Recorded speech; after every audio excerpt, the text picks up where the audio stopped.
আজকে নবরাত্রি নিয়ে আলোচনা করব। অলরেডি আপনাদেরকে আমি নবরাত্রি নিয়ে প্রোগ্রাম দিয়েছি, ঘর স্থাপন নিয়েও বলেছি এবং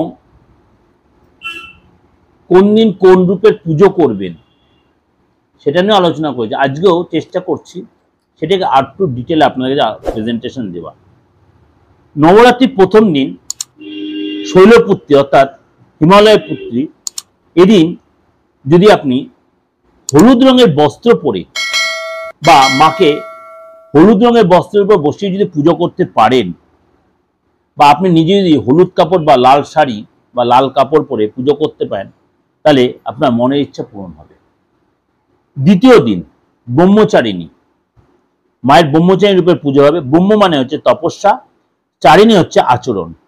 এদিন মাকে যদি সাদা রঙের মানে কাপড়ে বসে পুজো করতে পারেন, বা আপনি নিজে যদি সবুজ রঙের বা সাদা রঙের বস্ত্র পরে পুজো করেন, তাহলে সেটা অনেক বেশি ফলপ্রদ হবে।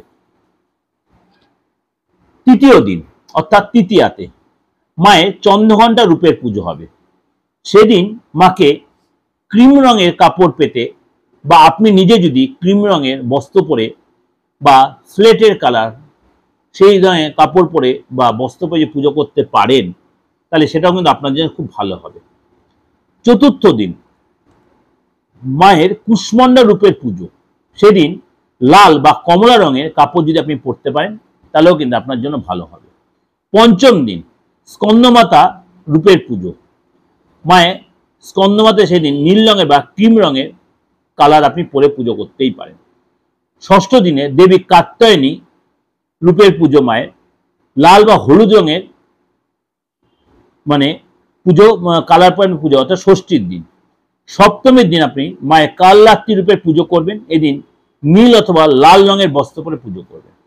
অষ্টমের দিন মহাগৌরী রূপের পুজো হবে।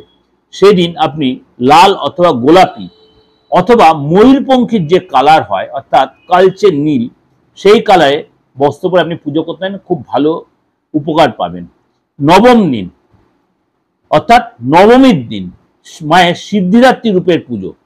সেদিন জামের কালার বা পেঁয়াজি কালার বা গোলাপি রঙের আপনি কালার পরে পুজো দিতে পারেন, সেটাও কিন্তু আপনার মনের ইচ্ছা পূরণ হবে। এই যে আলোচনাটা আপনাদের কাছে দিলাম, অবশ্যই আপনাদের ভালো লাগবে, আপনাদের উপকারে লাগবে।